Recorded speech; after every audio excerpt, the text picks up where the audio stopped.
The hospital corridor was quieter than usual. A high-ranking general walked past the long line of medical staff, waiting for the official inspection. He almost didn't notice the young nurse in green scrubs at the very end of the row. She bowed her head slightly, not seeking any attention. But as he passed her, his eyes stopped on a small weathered badge pinned to her chest. His face tightened instantly. He turned back and asked, "Where did you get that badge?" The entire hallway fell silent, because that badge wasn't supposed to be on an ordinary uniform. Everything changed right then. The Veterans Rehabilitation Center was a place of echoes. It was a facility where the wars of the past met the quiet struggles of the present. The air often carried the scent of floor wax and history, a heavy stillness broken only by the hum of the old radiator and the shuffling of slippers. Clara, a 26-year-old nurse, moved through these halls with a silence that mirrored the building itself. She wore simple green scrubs, her hair tied back in a practical knot, and her face carried a calm that many patients found more soothing than any medication. She didn't seek the spotlight. She didn't post her long shifts on social media, and she didn't complain when the senior staff took credit for the smooth operation of the ward. Clara belonged to the old school of nursing, the kind that believed the best work was done when no one was watching. Her focus was always on the lost ones, the aging veterans who sat in the corner of the garden, staring at nothing, or the ones who snapped at the younger staff out of a frustration they couldn't name. Clara had a gift for observation. She didn't just look at a chart, she looked at the man behind the chart. She noticed the way an old soldier's hand would shake only when he heard the heavy metal sound of a medication cart, a sound that, for him, echoed the noise of a distant battlefield. She noticed who skipped breakfast, not because they weren't hungry, but because their pride wouldn't let them ask for help with a heavy tray. On this particular morning, the center was vibrating with an anxious energy. General Thorne, a man whose name was synonymous with modern military strategy, was visiting. The administration was in a state of controlled panic. Floors were polished until they were slippery, files were organized with obsessive precision, and the staff was instructed to stand in a perfect, silent line for the official tour. A young administrator, barely older than Clara, but carrying a clipboard like a weapon, stopped in front of her. He looked at her simple attire and then at the small, dull badge pinned to her chest. "Just stay near the back, Clara," he said, his voice clipped and dismissive. "We want the senior nursing staff and the department heads to handle the general's questions. We need to project an image of high-level authority. Try to look presentable, and maybe hide that old pin. It looks unprofessional." Clara didn't argue. She didn't mention that the badge had a meaning far beyond professionalism. She simply nodded, moved to the very end of the hallway, and kept her eyes on the floor. The badge was indeed old. It wasn't shiny or golden. It was a small, bronze-colored insignia of an ancient field medical support unit, one that had been disbanded decades ago. To the casual observer, it looked like a piece of junk picked up at a thrift store. But to those who knew, it carried the weight of 100 silent stories.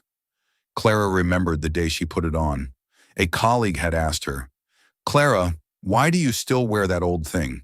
It doesn't match the new uniform regulations." "It belonged to someone who taught me to pay attention," Clara had replied softly, "and I wear it so I don't forget the lesson." The bells rang, signaling the arrival of the general. The VIP party entered the wing, accompanied by the sound of heavy boots and the sycophantic chatter of the hospital directors. General Thorne was a man of stone, tall, rigid, with eyes that seemed to scan for weaknesses in every wall he passed. He walked past the department heads, offering only the briefest of nods. He walked past the senior nurses, who were smiling a bit too broadly. He was nearly out of the wing, headed toward the exit, when he reached the end of the line. He moved past Clara, his stride confident and swift. But then he stopped. The air in the hallway seemed to freeze.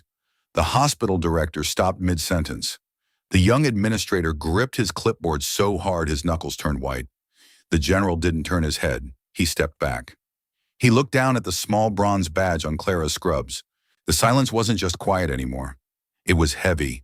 It was the kind of silence that precedes a storm. And then the general spoke. "Nurse," he said, his voice a low rumble, "where did you get that badge?" The hospital director stepped forward, his face flushed with a nervous sweat.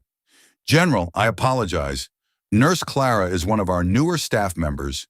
She must have forgotten the dress code for today. Clara, please, remove the pin immediately. General Thorne didn't even look at the director. He raised a single hand, a gesture that silenced the room instantly. His focus remained entirely on Clara. He wasn't angry, he was intense. He looked as if he were staring at a ghost. I asked a question, Thorne repeated more softly this time. Who gave this to you? Clara took a steady breath. She didn't flinch under his gaze. She looked him in the eye, the only person in the room who dared to do so. A patient, sir, she replied.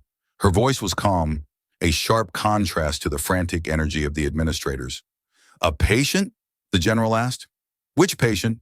His name was Elias Gable, sir, Clara said. He was a resident here for 3 months before he passed away last winter.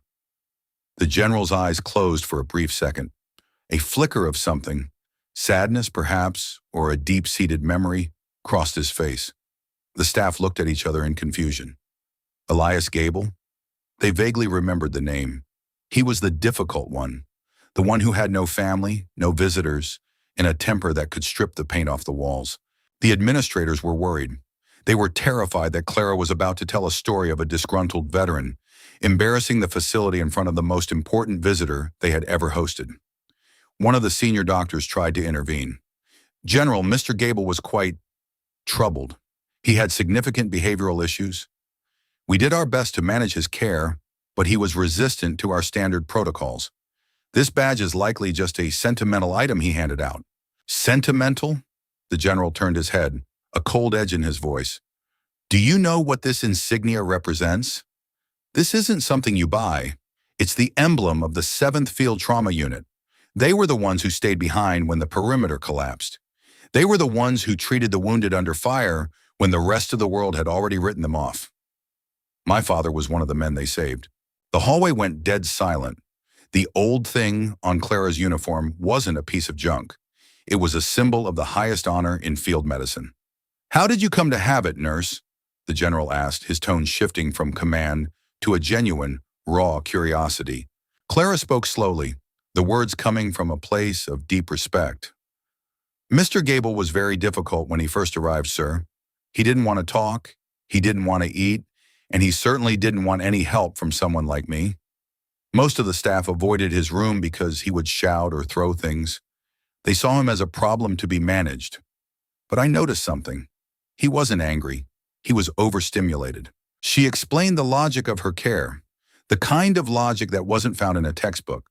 She noticed that Mr. Gable would become aggressive whenever the metal food carts rattled down the hall. She realized the sound triggered a deep physiological panic. So she quietly moved his room to the quietest corner of the ward.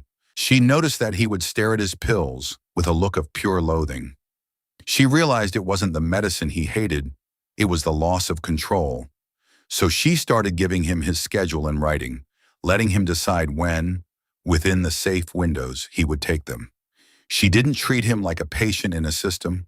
She treated him like a man with a history. One evening, Clara continued, her eyes distant, he stopped shouting. He asked me why I kept coming back when everyone else had given up. I told him it was because I wanted to hear what he had to say. He looked at me for a long time, and then he said, "Most people hear noise, Clara. You listen for meaning." Before Mr. Gable passed away, he had called Clara to his bedside. He was weak, his voice a mere rasp, but his mind was clear. He reached under his pillow and pulled out the small bronze badge. He didn't tell her it was a medal. He didn't tell her it was famous. He told me to take it, Clara said, her voice trembling slightly. He said, "Wear it only if you understand what it means." I asked him what it meant. He just said, "It means you didn't leave." I've worn it every day since, not as a decoration, but as a reminder to stay in the room, even when it's loud. The general looked at the badge, and then he looked at Clara. He saw the same thing Mr. Gable had seen. He saw the 7th unit spirit, not in a soldier, but in a nurse. Elias Gable wasn't just a patient, General Thorne said to the stunned group of administrators. He was the man who dragged my father 3 miles through a jungle with a shattered leg. He was a hero who spent 40 years refusing to tell his own story because he believed he was just doing his job. The general took a step closer to Clara. He didn't offer a handshake. Instead, he stood at attention, a gesture of pure military respect that he usually reserved for his equals. The general's gesture of standing at attention for Clara sent a shockwave through the entire facility. The hospital director stood with his mouth slightly open, while the young administrator with the clipboard looked like he wanted to disappear into the floor tiles. The hierarchy of the hospital had been completely dismantled in a matter of seconds. General Thorne turned his gaze toward the management team. His voice was no longer a low rumble. It was a sharp, focused instrument of command. "You say you managed him?" Thorne asked, his eyes fixing on the director. "You say he was a problem?" Elias Gable was a man who saved a dozen lives before he was 20 years old. He didn't need management. He needed the same thing he gave everyone else. He needed someone to be brave enough to stand with him when he was suffering. The general turned back to Clara. "Nurse Lawson, may I see the files on Mr. Gable's final months? I want to see how he was treated here." The hospital director scrambled. "Of course, General. We have everything digitally archived. We take great pride in our documentation." They moved toward the administrative wing, but Thorne didn't let Clara go. He insisted she accompany them. As they sat in the sterile conference room, the director pulled up the records. He began pointing to the vitals, the medication logs, and the standard reports. But Thorne wasn't looking at the numbers. He was looking at the nursing notes, the small handwritten entries in the margins that the system usually ignored. In Clara's handwriting, he saw things that were never captured by a heart rate monitor. The general's fingers traced the ink on the digital display as if he could feel the pressure of the pen where Clara had pressed down during a particularly difficult night shift. He saw the heart behind the handwriting. Patient showed signs of distress during shift change. High-pitched sounds from the hallway are triggering a startle response. Switch to soft sole shoes for staff in this corridor. Move the patient's bed away from the window to reduce the flash of passing headlights. Patient refused dinner. Observed that he was struggling with the heavy cutlery. Switched to lighter, ergonomic utensils. Patient finished his entire meal without being asked. Patient was silent for 3 hours. Recognized this as a withdrawal from the environment. Spent 10 minutes sitting with him in silence. No clinical intervention needed, just presence. The general read these notes one by one. He realized that Clara hadn't performed some miraculous, high-tech surgery. She hadn't used a secret medicine. She had used something much more rare, intense, focused attention. She had used a logic of empathy that was so consistent it had become a form of science. "You didn't just care for him," the general said, looking up from the screen. "You protected him. You protected his dignity when the world was trying to turn him into a clinical case study." The hospital director tried to save face. "We always encourage our staff to be thorough, General. Clara is a fine example of our institutional values." "No," Thorne interrupted, his voice cold. "Clara is an example of what your institution almost silenced. You told her to stand at the back. You told her to hide this badge. You saw her as a young nurse without a title, when she was the only one in this building who was doing the actual work of healing." Then the second twist came. General Thorne reached into his briefcase and pulled out a letter. It was old, yellowed at the edges, and written in a shaky but determined hand. "Before Elias passed," the general said, "he sent a letter to my office. He hadn't spoken to my family in years, but he wanted me to know something. He said he had finally found a place where he didn't have to fight anymore." Thorne began to read from the letter. "Marcus, I'm tired. The world is too loud and I'm ready for the quiet. But I wanted you to know that there is a nurse here. She doesn't have any medals. She doesn't have a high rank. But she has the eyes of a soldier. She sees the things that are missing. She did not treat me like a problem to manage. She treated me like a person worth understanding. I gave her my unit badge. I gave it to her because she's the only person I've met in 40 years who deserves to wear it." The room fell into a profound, heavy silence. The senior doctor looked at the floor. The administrator lowered his clipboard. They realized that their standard protocols had failed a hero, and it was only the rookie nurse they had dismissed who had saved the hospital's honor. The general stood up. He walked over to Clara and placed a hand on her shoulder. "Nurse Lawson," he said, "Elias Gable refused every public honor we tried to give him. He refused the medals, the ceremonies, and the parades. He didn't want to be a hero. He just wanted to be a man. And you gave him that. You gave him the peace he earned 40 years ago."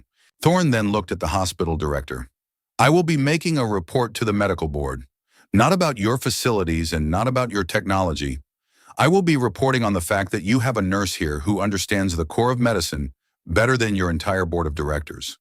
Clara didn't know what to say. She wasn't used to being the center of attention.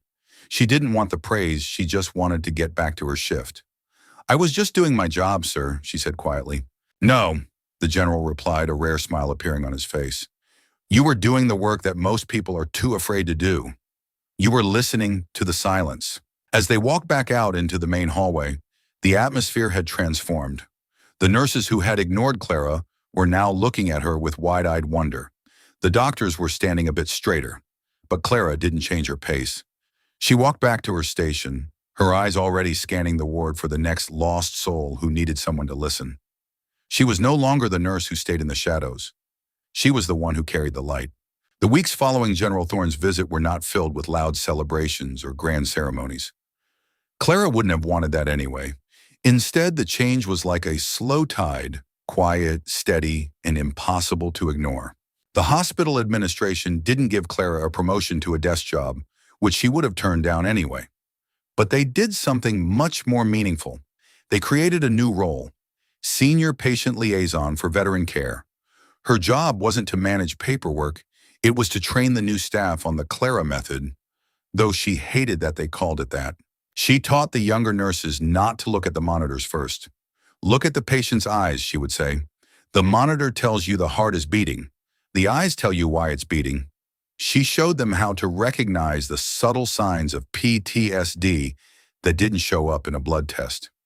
She taught them to listen for the rhythm of a patient's speech, to notice when they stopped talking about the future, and to understand that a difficult patient was often just a patient who felt unheard. One morning, a new nurse, barely 21, approached Clara in the break room. She looked exhausted, her face marked by the stress of a particularly difficult shift with a grumpy Cushion bin. How did you know what Mr. Gable needed? The young nurse asked, her voice filled with a genuine, raw curiosity. Everyone says you have a secret, a special skill, but I've watched you, and you just sit there. Clara smiled. It wasn't the smile of someone who knew a secret. It was the smile of someone who understood a fundamental truth. I didn't know what he needed, Clara replied gently. No one ever really knows. But I stayed in the room long enough to find out. I didn't treat him like a task to be finished. I treated him like a story that needed to be told. I didn't do anything special, dear. I just paid attention long enough to hear the meaning behind the noise. The young nurse looked at Clara's badge, the old bronze insignia of the 7th Field Trauma Unit.